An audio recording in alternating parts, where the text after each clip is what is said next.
Hello everyone, আমি বিতিশা রান্নাঘরে সবাইকে স্বাগত জানাচ্ছি। আজ যে রেসিপিটি আপনাদের সাথে শেয়ার করব সেটি হলো নিরামিষ আলু দিয়ে মটর ডালের বড়ার ঝোল। আমি মটর ডাল প্রায় 6 থেকে 7 ঘন্টা জলে ভিজিয়ে রেখেছিলাম।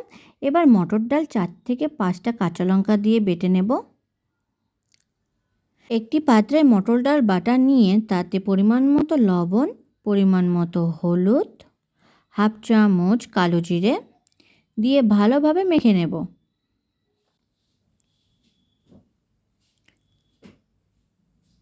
কড়াইতে পরিমাণ মতো তেল গরম করে নেব। তেল গরম হলে মটর ডালের মিশ্রণ দিয়ে বড়াগুলোকে লাল লাল করে ভাজব।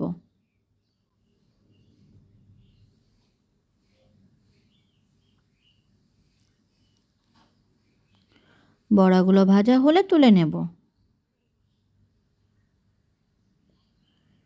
এরপর বাকি বড়াগুলোকেও ভেজে নেব।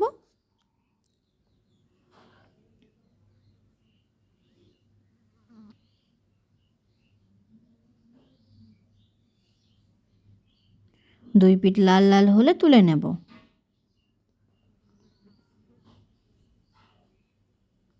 বড়াগুলো সব ভাজা হয়ে গেছে। গরম তেলে শুকনো লঙ্কা ও গোটা গরম মশলা ফোড়ন দেব। ফোড়ন ভাজা হলে দেব 2 চামচ আদা বাটা। আদার কাঁচা গন্ধ চলে গেলে দেব কেটে ধুয়ে রাখা আলুর টুকরোগুলোকে। আলু কিছু সময় ভেজে নেব। 2-3 মিনিট পরে দেব একটা টমেটো কুচি আর 5-6টা চেরা কাঁচা লঙ্কা। টমেটো কাঁচা লঙ্কা আলুর সাথে মিশিয়ে নিয়ে আরও কিছু সময় ভেজে নেব। বারবার নাড়াচাড়া করে নেব। টমেটো গলতে শুরু করেছে। এবার দিয়ে দেব পরিমাণ মতো লবণ, পরিমাণ মতো হলুদ গুঁড়ো। লবণ হলুদ ভালোভাবে মিশিয়ে নিয়ে কিছু সময় কষে নেব।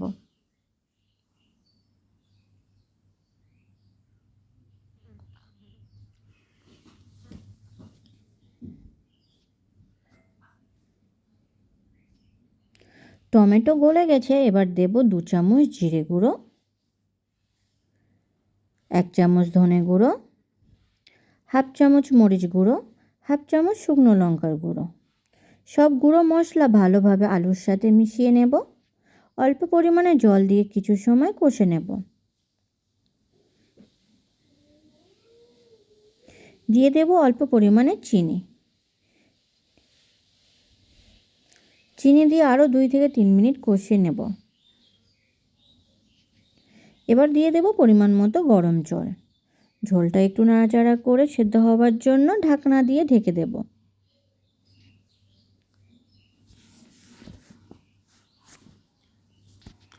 কিছু সময় পর ঢাকা খুলে নেব।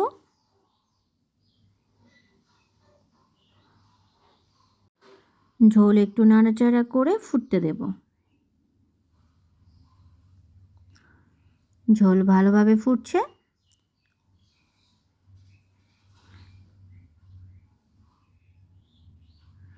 দেখে নেব আলু সিদ্ধ হয়েছে কিনা। আলু ভালোভাবে সিদ্ধ হয়ে গেছে।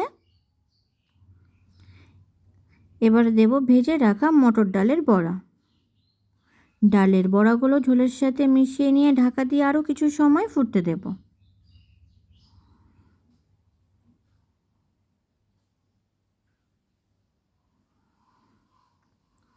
কিছু সময় পর ঢাকা খুলে নেব। ঝোল একটু নাড়াচাড়া করে নেব।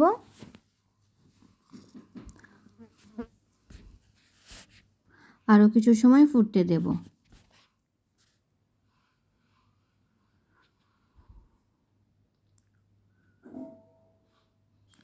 ঝোল ভালোভাবে ফুটছে, আলু সিদ্ধ হয়ে গেছে। এবার দিয়ে দেব গরম মশলার গুঁড়ো। গরম মশলার গুঁড়ো ভালোভাবে ঝোলের সাথে মিশিয়ে নেব। তৈরি হয়ে গেছে আমাদের নিরামিষ আলু দিয়ে মটর ডালের বড়ার ঝোল।